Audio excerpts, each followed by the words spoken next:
the Serite, a Bleach fandom community podcast brought to you by the Arrancar Petting Zoo. Whether your favourite animals are whales or felines or elephants, we have them all at this zoo. Warning, we won't take any liability if you get bitten, stabbed, bashed, crushed, bruised, swollen, cut, slashed, maimed, nicked, chopped, marred, gutted, swallowed or disemboweled. My name is Lethan, and today I'm joined by Nomi. Hello. Hi. Hi. Did it work? I don't know. It did, Hello? yeah, eventually. I think on your second or third hello. Okay. Also, if you said anything before that, I did not hear anything. So. Maybe it's Craig who doesn't like me. Maybe it's Craig, yeah. Craig is the one of the bots that we use to back up our audio recording inside Discord, ladies and gents and everybody else. So, yeah. Normally when we're playing games and everything, and when we're just talking normally, you guys hear me, but whenever that's true, actually. Maybe it has something to do with Craig. Maybe he just doesn't like you. Maybe it doesn't. Oh, right. Okay, so look, these episodes, I'm kind of at this point now where I'm like, we're just getting through them, right? We are. Is that just me? I'm like, okay, right, let's just take it away with the episode summaries, please. Okay, yeah, let's do that. So we're starting off with episode 221, The Full Showdown, Shinigami versus Espada. Baragon, angered by the defeat of four of his factioni, attempt to join the fight. However, his two remaining factioni, Gio and Nergi, step up to the challenge. Soifon overhears their plans and jumps in with Omeda to counter them. This causes all the other captains to start staring contests with members of the other teams. Toshiro and Rangiku stare down Halabel and her factione, and Ukitake and Kuraku stare down Stark and Lynette. Stark and Kuraku find some common ground in the fact that they are both adverse to conflict, and Ukitake tries to send Lynette away, stating he can't fight at full strength whilst there is a child around. Rangiku states that she'll take care of Halabel's factiones herself, leaving Toshiro to deal with Halabel. With everyone in places, Yamamoto does his job and stands back to watch as everybody else surrounds and fights.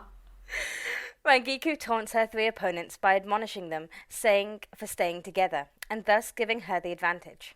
She releases her Zanpakuto and traps them in an ash storm.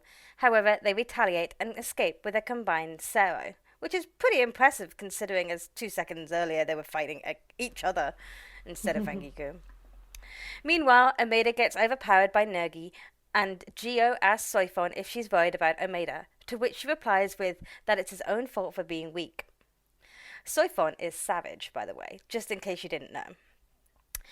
Just saying. Why did I say that? No. Let's start that again.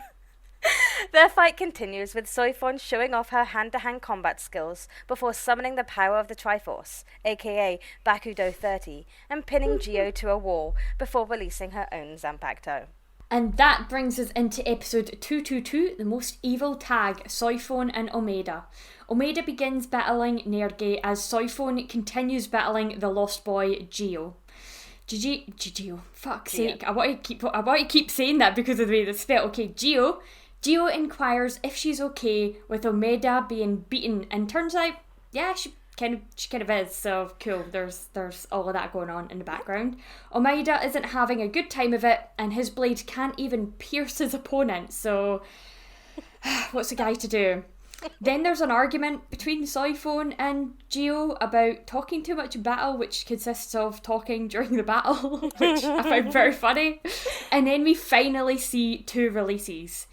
We see Nergi's Mamute and Gio's Tigre, isn't it? It's Tigre. It's Portuguese. Tigre, yeah. Gio's Tigre Istoki. These two continue to get pounded and beaten until Omeda gains the upper hand with his Shikai. He then rushes to Soifon's aid. And this brings us somewhat, I mean, these episodes will overlap because of the recaps and stuff, but that brings us into episode 223, A Miraculous Body, Gio releases. Soifon berates Omeda. Did I say that right? No, yeah, I'm just laughing at the fact that it's Gio releases. It's Miraculous Body, Gio releases. Oh, right.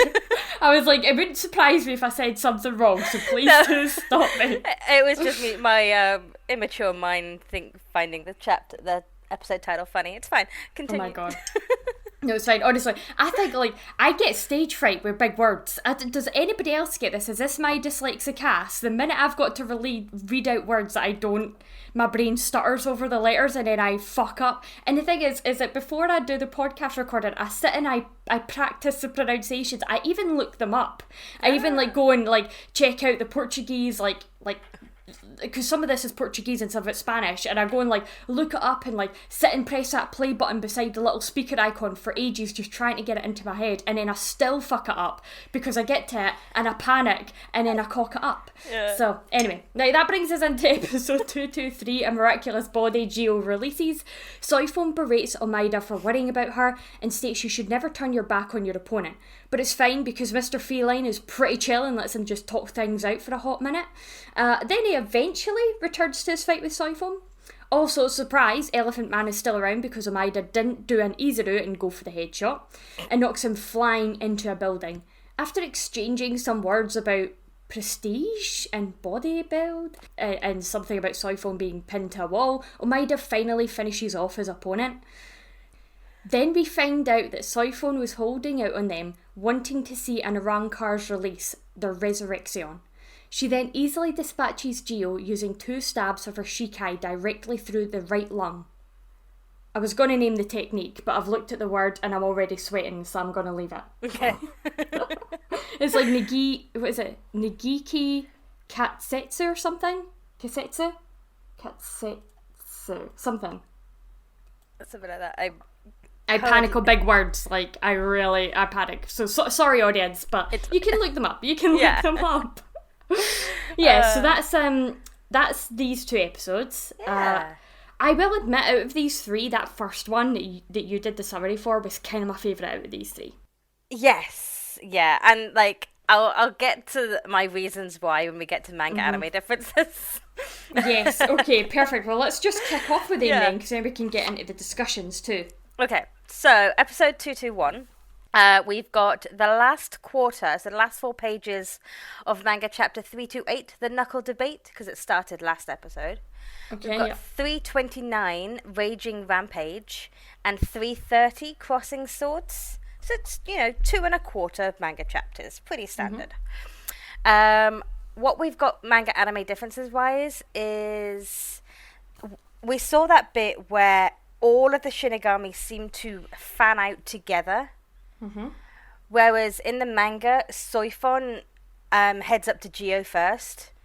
They actually clash swords, and that's what causes the other Shinigami to go, ooh, one of ours is fighting, let's go. Right, so it's Soifon actually taking the first hit that causes everybody else to fan out. Gotcha.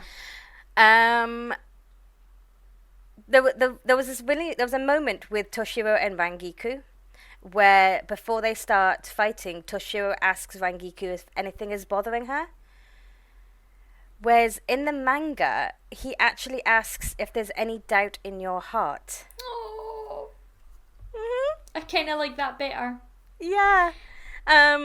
So we don't know what it is, like what's happening there, like what kind of doubt would Rangiku have in her heart before they go up and fight a couple of Espadas, so it's interesting, but it was worth noting because of the differences in the 2. So, like, Toshiro knows something about Rangiku, and we, the audience, don't. Rangiku was quite shaken up with the whole Momo, Izuru, Gin betrayal and Aizen betrayal thing, wasn't she? She was quite shaken up with that whole ordeal. Yeah. I think it really put a lot of strain on her friendship, so it could be that, or it could be something else, who knows? Yeah. We've got... there's a whole bit of talking with Sun, Mila Rose, Apache, and Halibel, but Halibel doesn't actually talk in the manga. She just stands there imposingly, and her top is a lot more censored in the anime. It's a lot more revealing in the manga because it's manga. Yama's speech when he talks about, kill them, whip them apart, or whatever it is he says, it's actually at the start of the manga chapters. And then we get an in-depth look at who is fighting who. And then we've just got Omaida fight padding, of course. As per usual. I figured that's probably going to be a running theme, I think, throughout these episodes. Oh, for sure. There's one coming up that's the worst that I've seen so far. So, yeah. I'm not looking forward to it. Okay, it's fine. I mean, like, watching it was a chore, I'm not gonna lie. But I think the thing about fight padding, right, just as a whole, not specific to these episodes, but just as a whole throughout Bleach and any anime, is that you can really damage the characterization and the power level and power scaling that you've worked so hard to achieve when you pad these things out. Yeah, especially if you take a look at Hisagi's fight from last time. Exactly. That whole fight padding made Hisagi to be worse than he actually is. 100%. Yeah, 100%. Right, so what were some of your notes for this episode then? So I've got the whole thing about Toshiro looking out for her, like, you know, even with just the anime, and he's like, "Is there anything bothering you?" So they've definitely got that kind of relationship that's, you wouldn't see Byakuya asking Renji if there's any doubt in his heart before they go off and fight. You know? So they've definitely got a very close bonding and a relationship between the two of them. They've definitely been through a lot together, and you can see that with the way, in times of seriousness like this, not necessarily at home where Rangiku's sleeping on the couch, sleeping off a hangover type thing, but in times of seriousness like this, you can definitely tell that they are very close and he cares deeply for her. Oh, 100%. You can even see that, like, you saw that the moment they went back to back. Like, a lot of the other, like, captain and lieutenant pairings didn't do that. They just sort of went side by side. Or, like, even Kuraku and Ukitake, you know, side by side. But for Toshiro and Rangiku, they were back to back and really close together. Yeah. So it's like, they really, however you view their relationship, whether it's something platonic or, it to me is definitely rooted in either family vibes or something more. Like, that's just, they're incredibly close, and he's so protective of her. Oh, he is. But also not to a detriment of her character. Like, as soon as she says, "I can take these three," and he's like, "Are you sure?" She's like, "Yes." He doesn't doubt her. Yeah, he definitely trusts her. He does trust her. Yeah. I love them so much. I had a little note, right? This is just something that I thought was kind of funny, right? And it's actually from the episode recap. Ichigo calls Orihime his best friend in the episode recap in the English version. And I'm like, that brings to question, how much do they actually know each other? Because everything Orihime knows about Ichigo, she learned through Tatsuki. Yeah. Like, how many conversations have her and Ichigo had at this point? That is very true. Especially heart-to-hearts. Yeah. You know, like, I mean, obviously she went to say goodbye to him, but he was passed out. And obviously he went to save her, but I felt like that was more out of duty than anything else. And obviously because he is, to some degree, her friend, but best friend, I was like, you don't strike me as that close. You know, Tatsuki, I could see being one of Ichigo's best friends, because she literally grew up with him, knows everything about him, and she's the one telling Orihime everything about him. Like, he's not even opening up to Orihime himself. That's strange. Strange. I don't even know what it said in the sub, because I don't watch the recaps in the sub. That's the time I set getting up my notes and getting the manga chapter to the right page. That's the opening credits, and the recap is when I do all that sort of stuff. I hate this is the thing about Bleach having too many characters, right? Is that it makes me so angry when we get fight padding of fights nobody really cares about, and it makes the characters like Shuhei and like Omaida and Soifon and stuff, it makes them seem weaker.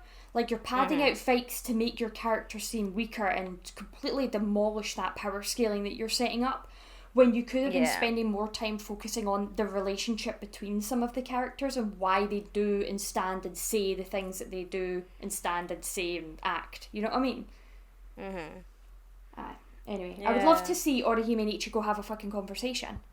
Oh yeah, for sure. Yeah. Give me that, please. Because I'm sure we see some heart-to-hearts with... Well, no, that is wrong, actually. We did see Orihime and Ichigo have a conversation, but it was about rescuing Rukia. And especially, that was quite prevalent in the manga, where Orihime is like, you need to go and rescue her. Like, you need to do it. Whereas in the I didn't really like how the anime changed that up. It just made her seem a bit more self-centered than she is in the manga.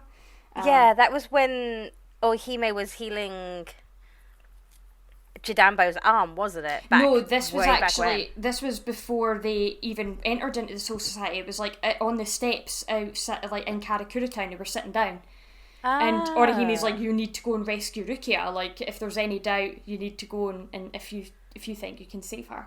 I can't remember the exact words, but in the manga it was a lot more forthcoming. Yeah.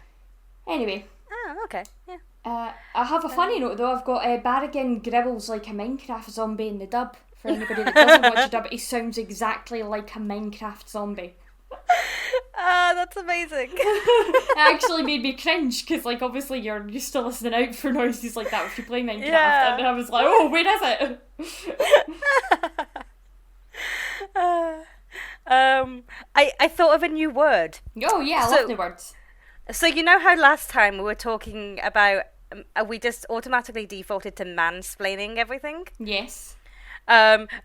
This one's more kind of inclusive. It's fight-splain. Oh, I love that. And because this time it specifically is geared towards Rangiku, because Rangiku did fight-splain her Zanpakuto. Oh yeah, there's definitely going to be a lot of that going on. Yeah. I actually have that in capital letters at the bottom of my page. Explain your power, Rangiku. Stop it. Like in all caps. But this is really the first time we saw a little bit of it back in the Soul Society arc when she was fighting Hisagi. Mm-hmm. Yeah. But this is the first time we're kind of seeing it in a little bit more detail. Mm-hmm. And it makes me wonder if can she now actually fight directly, because her Zanpakuto just turns into ash. And so if someone were to come up behind her, what was she going to do? Like, bop them over the head with her, with the hilt of her sword? It's the same with Byakuya as well, because he's just left with his hilt, and are they just going to go around, like, bopping people on the head with the hilts of their swords? I think they're obviously trained in hand-to-hand combat, and Kido. I think Byakuya would be fine, because he's obviously a Kido master. He knows loads of Kido. Rangiku doesn't strike me as the kind of person that would know a lot of Kido. Just from her personality. She strikes me as, like, rangy, you know what I mean? Yeah, she has other assets that she could just swing round. Just pick one of them up and throw them over her shoulder and bop them on the head.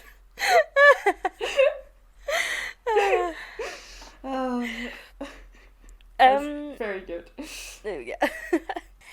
Did you notice that Soifon's release command was different? I don't know what it was in the sub, actually. In the dub. Dub. Yeah, I got confused with where we are.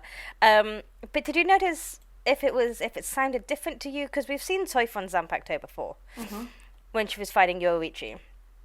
It was sting all enemies to death, isn't it? Yeah. In the dub it is, I'm pretty sure. That's what it normally is. But for some funny reason, the translation on the subs had kill all enemy with your venom. Ooh. And it was very random. Interesting. Yeah, so I don't know if that was just a Crunchyroll sub error, because it is normally sting all, whatever it is. Sting all enemies to death. Suzumabachi, yeah. Yeah, sting all enemies to death, yeah. Yeah, no, I didn't notice. I will admit I didn't. You're asking me to remember like 3 episodes ago and that, or 2 episodes ago, and that was a few days ago, so you're fucked. So yeah. Speaking of Soifon, actually, it struck me, I've got a little note here of like Soifon was the first to move out defending Izuru and Shuhei and Yamachika, etc. Because I think Barrigan was going to send his 2 Frazioni that were left to go and take care of them. Yeah. And that's when she moves out. And I just thought that it was kind of cool. I don't think she intentionally meant it to be as kind as it was, but there was something really heroic in that value that I thought was quite cool. Yeah, no, there definitely was. I think there's elements to her personality that she's nicer than she appears sometimes. Sometimes. Unless she's standing on people's chests. Yeah. Yes. What I also find funny is we've seen Soifon in 2 major fights. We've seen her fight Yoichi, and we've seen her fight Gio. And what do these 2 characters have in common? Yeah, I've got that down there too. I've got something. I'm trying so hard not to make a pussy joke here. I really, really am. Oh, that's great. But yeah, she does like her cat. Yeah, I'm surprised, like our senses didn't go off when Grimjow was around. Right? Yeah, I've got but Siphon wanting to get rid of Amida was a bit cruel. Yeah. I felt a little sorry for him until I started like talking about like how rich he was, and I was kind of like, okay, I kind of understand or want to get rid of him now. Yeah, he's very materialistic. Oh, he is. And when it was something he says in one of the later episodes, I've got a point of it that I'll bring up later, but he talks about like poor people and rich people, and I was like, you fucker. Any other notes for this one? Just the fact that in another life, Stark and Kyoraku would have gotten on great. Oh, 100%. They would have been drinking buddies. 100%. They've definitely been drinking buddies, yeah. 100%, yeah. I've got there a little bit about Ukitake and Kiraku's banter. It was really cute, like about the stiff shoulders. Was that all in the manga? Yeah, it was, yeah. Oh, was that my god, it makes it even better. Because when I was watching it, I was like, oh god, this is going to be filler, right? And I was like, oh god, I really want this to be real. And so now I'm very excited. Yes, yeah, no, it is canon that they both used to give Yama a rub down. Not sure how I feel about that, but I'm okay with them giving each other rub downs. Yeah. Oh gosh. The only other note I had was like Rangiku made a slightly racist joke in the dub. Oh. At least that was kind of how I read it. Now I am not a person of colour, but like it was Rangiku singled out the out of the 3 Frazioni of Tear Haribel, there's one with darker skin. And she singles her out and says, "You sound like a female gorilla," which I was like, ooh. Oh. That's a bit. But then obviously her whole thing was to taunt them, right? She does say taunting these girls was a great strategy, like in her head at one point, and I'm like, okay, that fair. Like, if you're gonna go for somebody, you go for the low hanging fruit, don't you? If you really want to get under somebody's skin. Yeah. But I was still like, ooh, like that's me getting offended on other people's behalf who did not ask for my offence, and I'm very much aware of that. But like, if you're a person of colour and that struck to you, like let us know, please tweet us. We would love to know. Yeah, she says it in the manga as well. That's right. Listen to the she gorilla. But in the manga, Mila Rose has lighter skin. Oh really? Mhm. Oh, okay. So Tear Haribel, they've because we've already known about a Halabel. Yeah. But here, I will show you. Yeah, please. And then she responds with milk cow.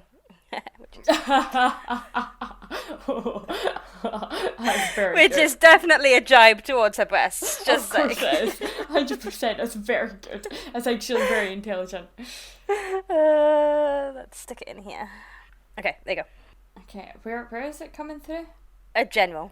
Oh, right, okay. I'm sitting in media sharing waiting for it. Okay. Oh, shit, you're right. Wow. Yeah. She doesn't have dark skin at all in the manga, not even a little. Nope, it's the same kind of colouring as Apache, who she's holding back. Okay, so then that makes the joke a wee bit nicer then. Or like just a normal taunt, really, rather than anything racist. So yeah. I feel like maybe the anime might have wanted to have changed the wording of that joke potentially, but we'll see. I mean, obviously that's me getting offended on behalf of other people who did not ask for my offence, so... Yeah. I've got some end of manga fun facts, actually, because they're actually really cute. Yes, go for it. So, if you remember last episode, we had that whole thing with Komamura would pay all the damages and incidentals out of his own packet. Mm-hmm. And then there was that whole bit of Rangiku and Toshiro was like, yes, I can make damage, and Toshiro was like, no, you can't. So there's at the end of that manga chapter, there's a little scene of Komamura looking sad, saying that his dog Goro is only going to get soy pulp this month because he can't afford any fancy dog food. Oh my god, that's so cute. It's sad so though, but it's so cute. I love the idea that Komamura has a dog. Yeah, the dog's called Goro. It's cute. That's amazing. And then the next one is... So Soifon did this really cool technique in which she wrapped her leg around an enemy and used that as a pivot. Mm-hmm. It's actually called Surigaki, Hanging Persimmon, and it was developed by Yoruichi. So she's using Yoruichi's moves. Oh my god, that's so cool. Yeah. Well done you for noticing that. That's really well noticed and called out, because I wouldn't even have thought to look that up. Yeah, I mean, it's just at the end of the manga, so I'm like, I like right. the little omakis at the end of mangas. I was like, that's so cool, though. What a great call out. I like that. I like, because obviously, like, you can tell that other people have influences on certain people. Like, Rukia's using a lot of Byakuya's, like, Bakudos and Hados and stuff, and like, we can see, even although Soifon claims to hate Yoruichi, you know, it's not so much now. I think they kind of made up a little bit, but, like, that is very funny that she still uses a lot of her fighting techniques. Yeah. But that's all I've got. Me too. So we can move on to episode 222 then. Alrighty. So manga anime differences in 222. We've got chapter 331, Don't Believe the Hide. And then we move into the start of volume 39 with 332, Stingy Stinger, which is what it's called in the volume. But in the Weekly Shonen Jump, it was called Fang and Sting. And this chapter only used 6 pages. So this whole... Are you serious? This whole episode takes one whole chapter and 1/5 of a second chapter. Oh my god.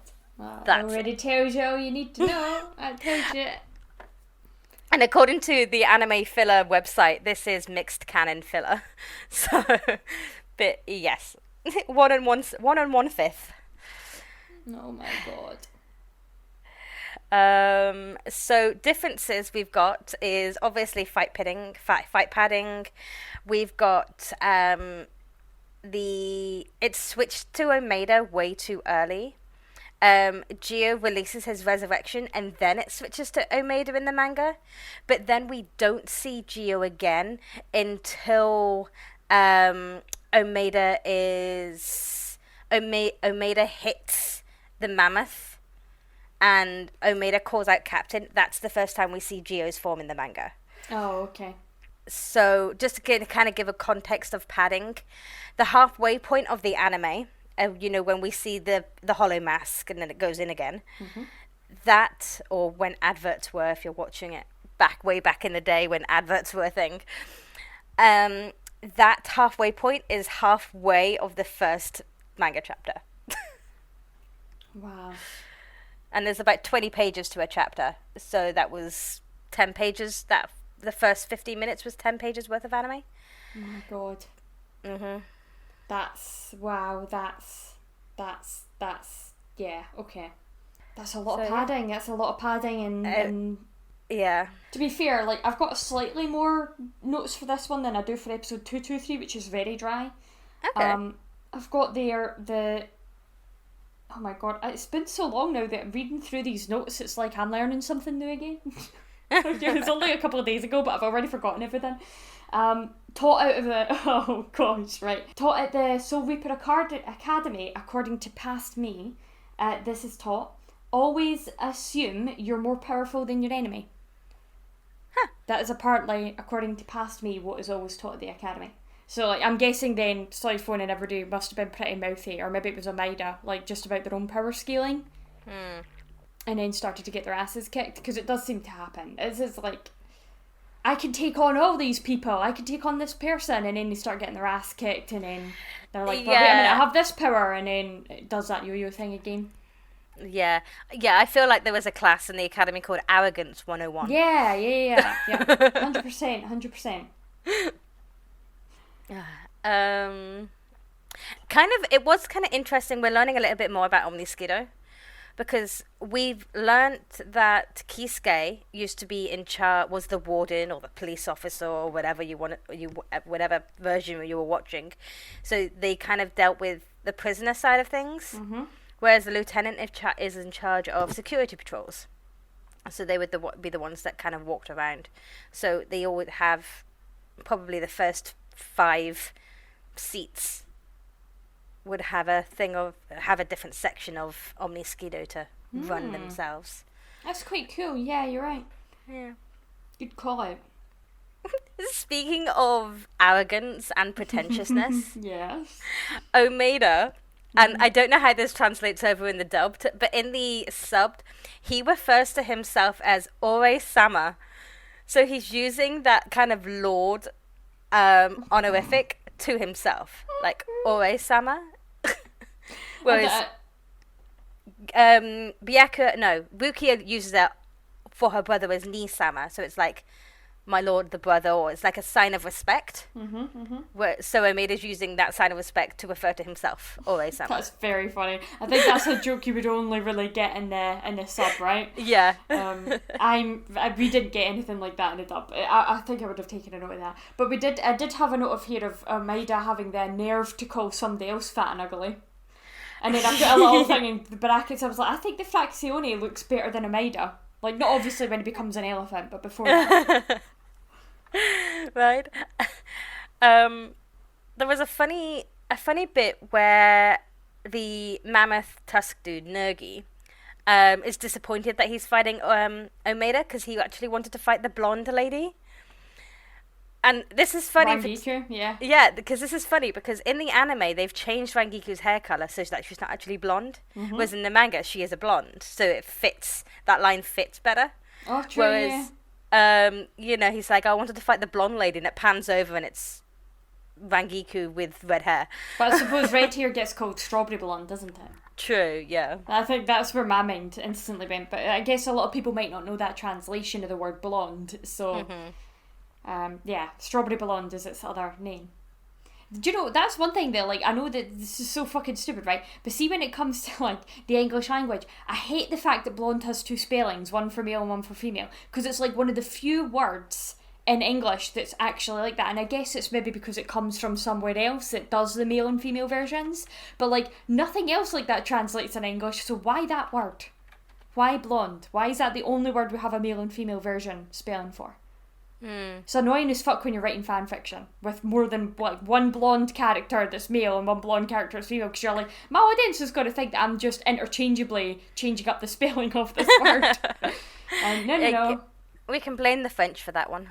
Yeah, I figured it's probably from France, but I was like, generally any words that we take from another language we usually adapt and change, so why did this one keep its originality? I'm like... Yeah. Here's a fun fact though. Our American listeners probably have no idea what you're talking about, because in America they just use blonde, the masculine blonde without the E for everything. Okay. Whereas in British English, we use both of them. Both, yeah. Or we use the E version is now preferred in all senses. Okay. Apparently. That's good. So. I always, anytime I'm writing Yukio, it's always blonde without the E, and anytime I'm writing Rangiku, it's strawberry blonde with the E. I think I just default to the E, because... To the E. For everybody. Right, that makes more sense. Yeah. Maybe I should just start doing that. I mean, that's what the Oxford English Dictionary says as well, so... Okay, that's fine. Dictionary says it's right. There we go, save yourself a headache. Okay, I've had my little blonde rant. You had your blonde moment. It was a total blonde moment, yeah. Right. I've got a note here, Siphon. Do all the Arrancars talk this much during a battle? She says, talking! Oh god, yeah, anyway. I have to admit though, Gio was kind of smart in this fight, how he used his Sero to get out of his binds, but then also stating that Soifon should have just used Shampoo. I mean, it makes more sense now that she was forcing him to use his resurrection. Yeah. But the way Gio got out by blasting the wall behind him was pretty smart. Yeah. Credit to Gio there. Yeah. Yeah, I liked his overall character design. Like, I really, really, really like it. I think that it's a really nice design. Obviously, we've had Grimjow, who's quite similar, but for some reason, I don't know, there's just something about the saber-tooth aspect of his design that I would like, Gio's design that I really like. And I would say he was also right about Siphon. She is a bit of a disappointment. I put a note there, I was like, Yoroichi would have had this battle done in 5 seconds flat, but then you find out that she was like wanting to taunt him into releasing his resurrection, and that actually is quite smart because she's testing out probably how big a power change that is on him, with him in a kind of safe battle, really, rather than like waiting for an Espada level to come at her and then sensing the difference. Yeah, because she knows that as soon as she defeats Gio, and if Omeda ever defeats Nergi, she knows that the next person she's going to fight is going to be the guy on his throne, because he's already tried to get up once and fight, so she knows it's going to be him next, so might as well kind of figure out the technical aspects to how this new creature works. Yeah, that's true. That is true. Once we found that out, I was like, okay, it kind of makes sense, but did the battle have to get dragged out quite this long for that point to be proven? Yeah. I've actually got a note there in capital letters: too much talking, shut up and fight. And then I've got there, the cat's out of the bag because Soiphone's fighting a cat. I don't know what time of day this was. I was writing these. My cat just sneezed when you said that. No, I was talking about it. Is that a British thing? Or are the Americans going to get that joke? Somebody sneezing. It's a trope in anime as well. Okay, cool, that's fine. Just checking. I'm like, I can't tell when half the shit we talk about is Scottish, British, or like English Western culture in general, you know? Yeah. Anyway, that's literally everything I had for this episode. The only thing I've got left is the fact that we did start a new volume. Ooh, good. So we got volume 39. This is El Verdugo. Ooh, okay. And the poem is, "To err is human, to kill is evil." And I'm not even going to bother asking if you can guess who's on the cover, because it is ambiguous AF, so... Wait, let me try. Okay. Read the poem again. To err is human, to kill is evil. To err is human, to kill is evil. Is it Stark? It is not. To err is human. They're referring to them. It's like they're. I'm getting the feeling that it's. Well, I suppose a Shinigami isn't human, are they? So, I was like, it feels like it's not somebody that's a human that is saying this. So that's why I went down the Espada route. But maybe I'm thinking about that wrong. Maybe it is a Shinigami then. To err is human. To kill is evil. It's going to be somebody with a really pure notion. I mean, I feel like it's got to have something to do with these fights that we're currently having, but I don't think it is. I wonder if it's like... I feel like it is something Ukitake would say, but I don't think it's him. No, it's not Ukitake. Who is it? It's a random black blob wearing masks as a headband. I don't know. Like I said, it is obscure. Okay, so it's something we've not seen yet. Okay. I think it is something that we've not seen yet, because I know what it is, but yeah, spoilers. Yeah, exactly. Yeah, so okay. It is. That's why. I was never going to get that, but I appreciate you humouring me to try. Yeah, and like even it's not like entirely spoilerish, because the character that's referring to doesn't look anything like that, but I think that's the kind of message that we're getting across. Okay. Because it's just like a shadow of it. But yeah. Gotcha. Okay. Cool. Yeah. Moving on to 223. Yes, please. Okay. Oh God, is it 3 pages? So we take from here manga chapters 332, Stingy Stinger. So that's the remaining 4/5 of the chapter that started last episode. And 333, Ash and Salamander, but it's only half of that chapter. Oh, wow. So I can't do fractions, so 4/5 plus a half equals whatever. Wow, yeah, don't ask me for fraction either. But that's not a lot, is the answer. It's not a lot. Yes, it is not a lot. We've got a brief interlude of Soifon and Omeda talking. This is after Soifon hits Nergi. Soifon just gets back up and continues fighting. Of course she does. And there's no talking between Gio and Soifon until Gio comments that their weapons are the same. Mm-hmm. And this is the biggest difference. Okay. When Soifon crashes into Nergi, mm-hmm. Nergi dies. We don't see him again at all.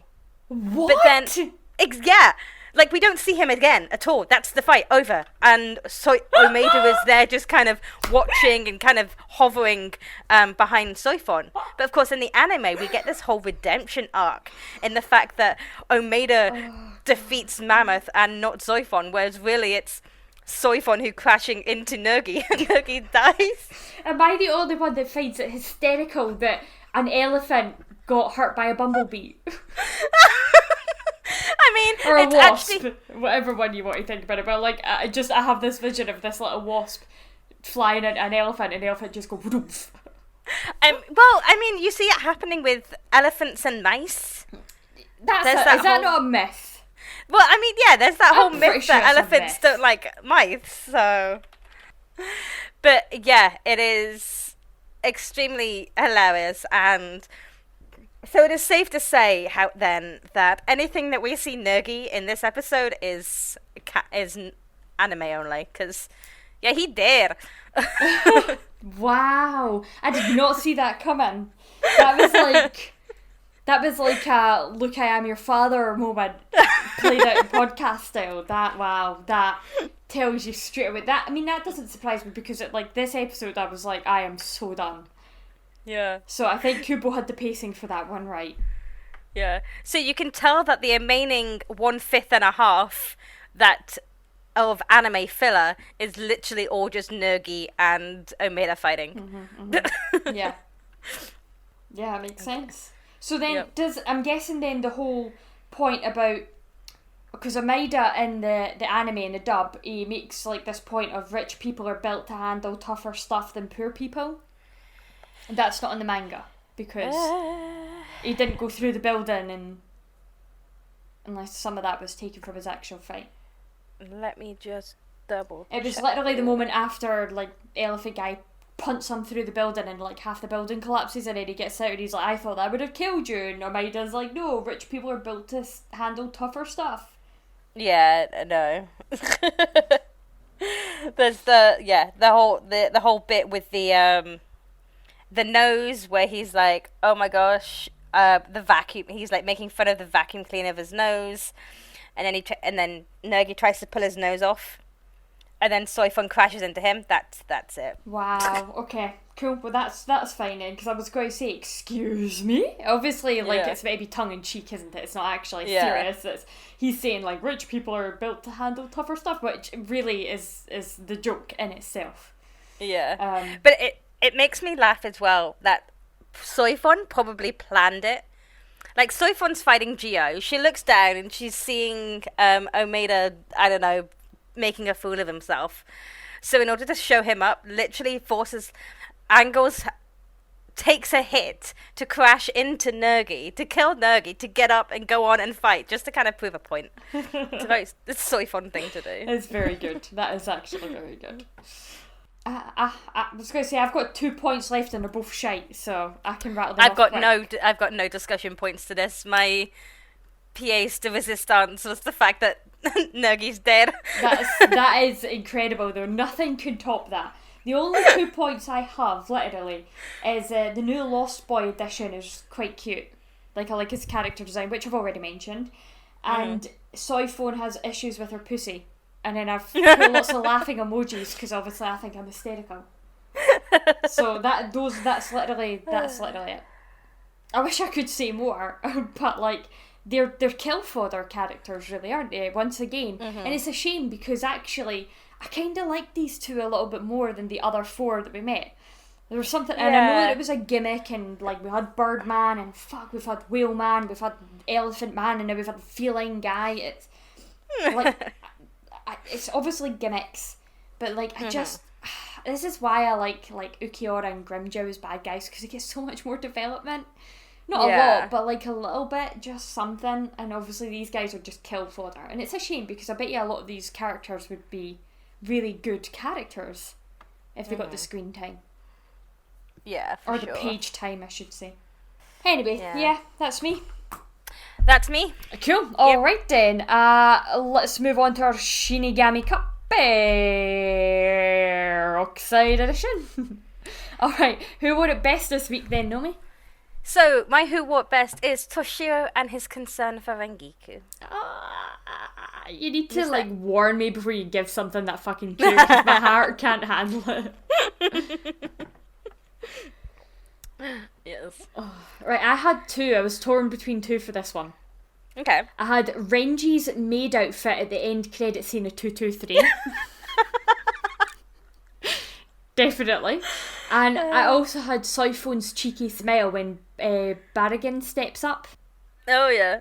I was like, I quite like that little look on her face. I thought it was very sly. Yeah. So go for it. No, I was just going to say, speaking of the end credit bits, the fact that the Shinigami are now explaining their Zanpakuto toes is hilarious to me. It's a case of, Gin can do it with the Arrancars, why can't we do it with our Zanpakuto toes? It's like they're trying to one-up Gin. I mean, they don't need to do it because they already do it just fine during battles, so... Yeah, they've got fight-splaining down. Yeah, they do. Alright then, what about best ship? The bromance between Stark and Kuraku. Oh, I like that one. That's a good one, yeah. They would be drinking buddies for sure. Oh, they definitely would. I could just see Puro Kitaki try to hold both of their drunk asses. Right, my best ship, I've put Toshiro and Tear Haribel's eyeballs. The prettiest eyeballs in all of Bleach would make cute eyeball children. It's like the green, there's something about the green on those character designs. Obviously Toshiro's is more teal than Tear Haribel's, but there's something about that stark contrast that's just really cool. Anyway, that brings us into our fandom shout out. What have you got this week, Nomi? Okay, I am going to preface this by the fact that we did not discuss this beforehand with regards to our fandom wait, what am I trying to say? I don't know what you're trying to say. What are you trying to say? For our brought to you by. Okay. We did not discuss this at all with our brought to you by. Okay. But my fandom shout out is this piece of art by Mizuki from DeviantArt, and it's Soifon, Geo, and cats. Hold on, I'm opening that up. Let's see. Oh my god, it's so cute! It's so cute! I was not prepared for that. Look at that, that's so adorable. It is, yeah.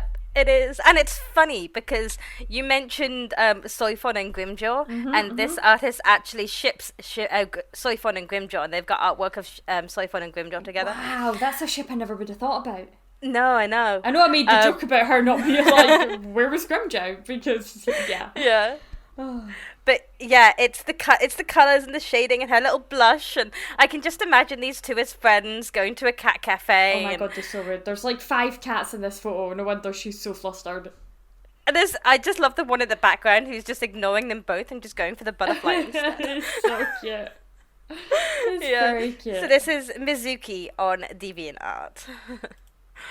I love the casual way of like his hand's like on his knee. It's like propped on his knee or something, but as it's coming down, it's like the top of his fingers is just brushing one of the cat's heads, and it's just really chilled, and there's something really nice about it. So yeah, definitely go and check that one out. Mine is kind of different.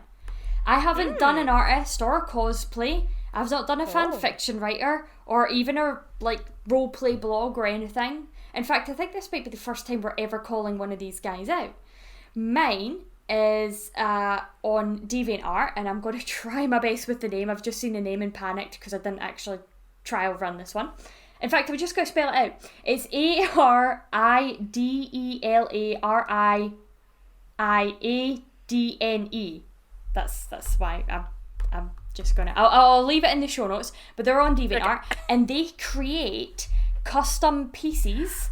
for cosplay. Wow. They actually create like custom cosplay pieces for people that will commission them. And this piece is Suzumibachi, and it is completely commissioned for somebody, and it's just so good. Like the quality is so brilliant, but they do a lot of Bleach stuff. Like they've got a lot of holo masks there, a lot of Zanpakuto toes. So like going through their backlog of posts, you can see a lot of Bleach content that they've created from scratch.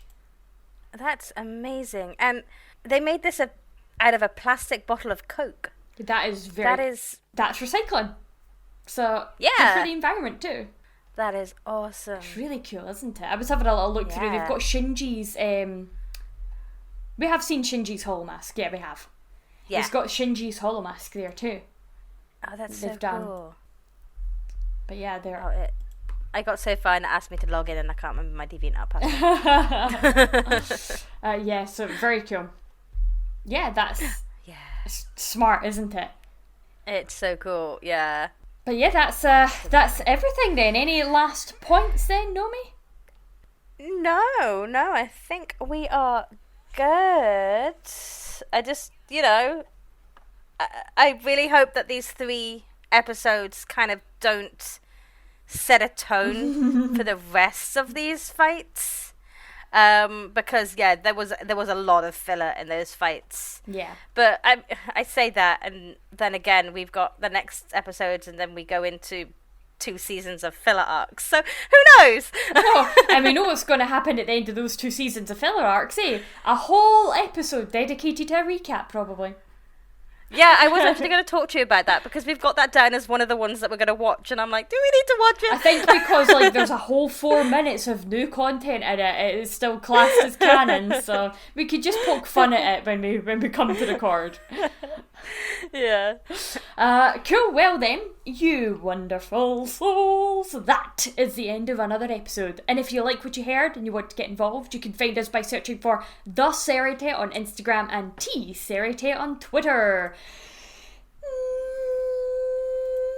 Yeah. Ichigo and Rukia might reap souls, but we are hoping to reap some 5-star reviews, and that is where you come in. Make like our favourite Orange Haired Protector and Ichigo to iTunes and Spotify to rate us, review us, and make us feel like number 1. To those of you listening on YouTube, don't forget to be like Chad and give us that good thumbs up, because we really appreciate it. On the next episode of the podcast, we're going to be covering anime episodes 3 versus 1, Battle Rangiku's Crisis. Episode 225, All Lieutenants Annihilated, The Terrifying Demonic Beast. Episode 226, Fierce Fighting Concludes Toward a New Battle. And episode 227, Wonderful Error. We will see you so then. Till next time, bye! Bye! Bye, bye, bye, bye, bye, bye, bye, bye, bye, bye, bye. Bye. So long. I'm not going to do it again. I was literally just going to do the same thing. They're sick of death to hearing about us. We need to just end it now. Do you know what? We should just end one episode by going, instead of saying, we'll see you so then, till next time, fuck off.